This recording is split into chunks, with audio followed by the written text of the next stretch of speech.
अस्य श्री शिवरक्षास्तोत्रमन्त्रस्य याज्ञवल्क्य ऋषिः श्री सदाशिवो देवता अनुष्टुप् छन्दः श्री सदाशिव प्रीत्यर्थं शिवरक्षास्तोत्र जपे विनियोगः।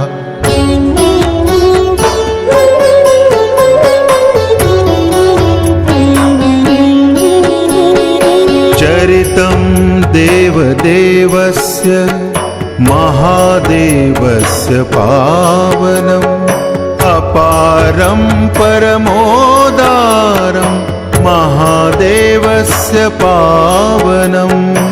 ॐ नमः शिवाय ॐ नमः शिवाय।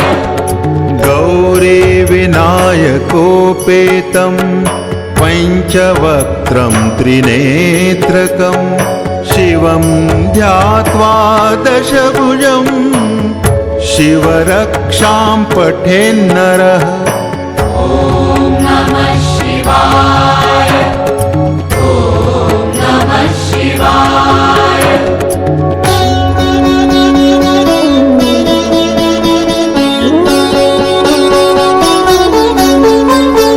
गङ्गाधरः शिरः पातु भालमर्धेन्दुशेखरः नयने मदनध्वंसी कर्णो सर्पविभूषणः।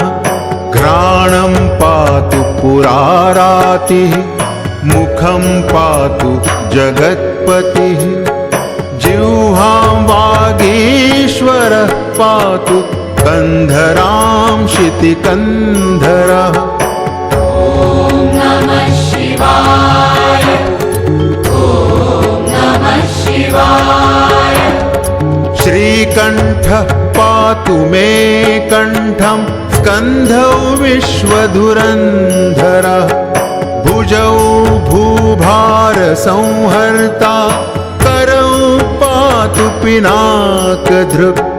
हृदयं शङ्करः पातु जठरं गिरिजापतिः नाभिं मृत्युञ्जयः पातु कटिं व्याघ्रजिनाम्बरः।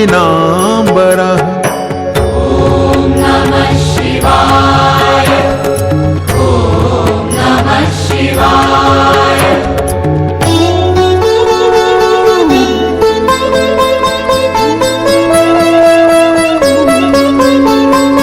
सख्थिनी पातु दीनार्त शरणागतवत्सलः कुरु महेश्वरः पातु जानुनी जगदीश्वरः।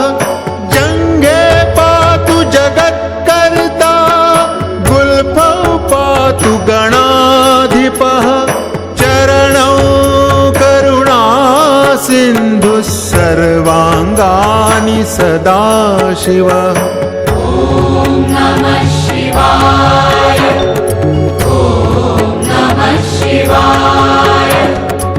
एतां शिवबलोपेतां रक्षां यः सुकृती पठे स भुक्त्वा सकलान् कामान् शिवसायुज्यमाप्नुयात्।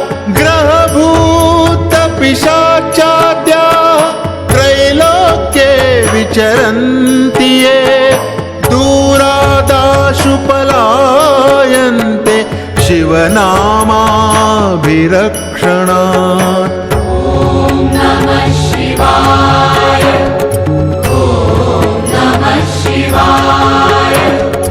ॐ नमः शिवाय ॐ नमः शिवाय।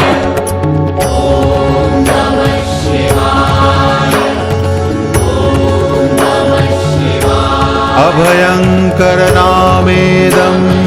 कवचं पार्वतीपतेः भक्त्या बिभर्ति यः कण्ठे तस्य वश्यं जगत्त्रयम्।